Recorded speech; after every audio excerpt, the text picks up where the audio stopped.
Mon coup de cœur de papa. Ce papa s'appelle Michael. Michael, avec sa... Il n'est pas américain. Et non, il habite en banlieue On dit parisienne. pas Michael, on dit Michael. Michael, voilà. Okay. Et avec sa femme Stéphanie, ils avaient déjà une fille qui s'appelait Violette. Alors ils se disent, on va faire un autre enfant tant qu'on y est, machin. Mais vous vous doutez de la suite. Triplé? Eh ben non. Alors ils ont pris... non, ils avaient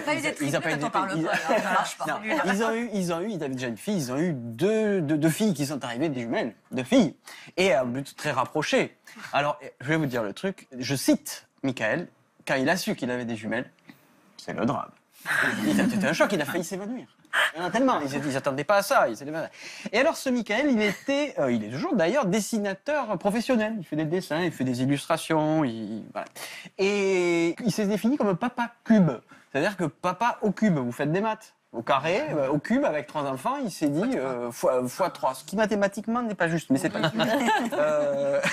Et donc, il a décidé de croquer sa nouvelle vie au quotidien avec son épouse, Stéphanie. Donc de la dessiner. Et de la dessiner. Alors par exemple, vous voyez, et moi je trouve ça c'est super drôle, et il a fait des dessins comme ça. Alors voilà, le truc sympa avec les jumeaux et la petite fille, c'est qu'on a un peu le look de star de cinéma. Ça fait un peu... C'est ce que vous avez vécu, Pascal, au marché, vous nous racontez. Oui, voilà, c'est ça.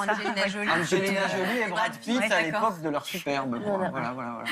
C'est ce qu'on a vécu aussi parce qu'ils ont divorcé. quand l'équipe est venue tourner le reportage. Notre équipe à nous. Ouais, voilà. Déjà que quand on arrive avec les triplés, c'est déjà bien remarqué. Et avec l'équipe qui cavalait partout pour les caméras et tout. On vous appelait voilà. à Melun. Ouais, c'est ça. Alors voilà. Et alors il s'est dit, parce que l'idée c'était quoi? C'était qu'au départ, la famille, les amis, les proches, ils savent pas ce qu'on vit.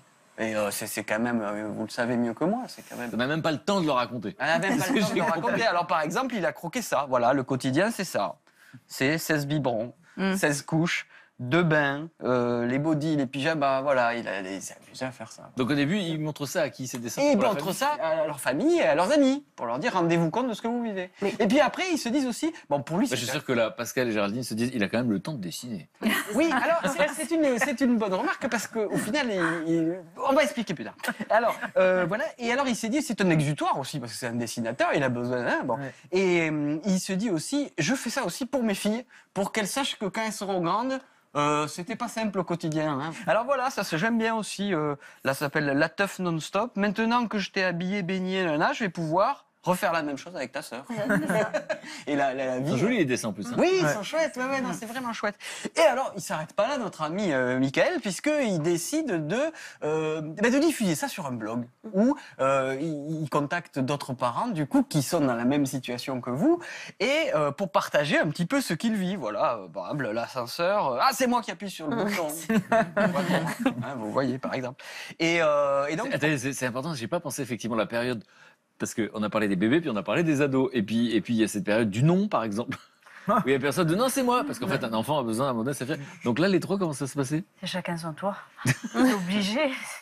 Chacun son tour, on appuie sur le bouton. Mais après, moi j'ai eu la chance, par exemple, maintenant ils peuvent aller devant dans la voiture et tout ça. Je me dis, mais comment je vais faire? Parce que moi je me rappelle, petite, j'avais toujours envie d'aller devant. Et puis c'était à la sœur aînée qui y allait. Et voilà. Et en fait, ils font chacun leur tour. Mais ils le font naturellement. Enfin, il y en a surtout 2 qui vont devant. Et ils le font naturellement. Un coup c'est l'un, un coup c'est l'autre. Donc je pense que ça se fait. Ils comprennent qu'il faut que ça soit chacun leur tour. Et voilà. C'est inné. Après. C'est inné. Ouais. Moi qui appuie sur le bouton, ce sera ton tour. Mais c'est là où la nature est bien faite, je reviens sur ça, parce que moi j'étais une famille de 5 garçons. Il y avait des jumeaux, mais il n'y avait pas de triplets. 5 garçons à la maison. Mais on s'organisait comme ça, dans un truc relativement sain, qui faisait que chacun son tour, on partageait. Le truc de devant, ça m'a fait tilt là. Je pense que la tu faisais partie de ceux qui montaient pas devant ou qui montaient toujours? Moi j'étais le petit dernier, j'étais le chouchou. Donc, toujours devant. Donc j'étais devant. Les autres étaient déjà quitté la maison. Donc j'avais la limousine pour moi. C'était une de chevaux. Trop facile.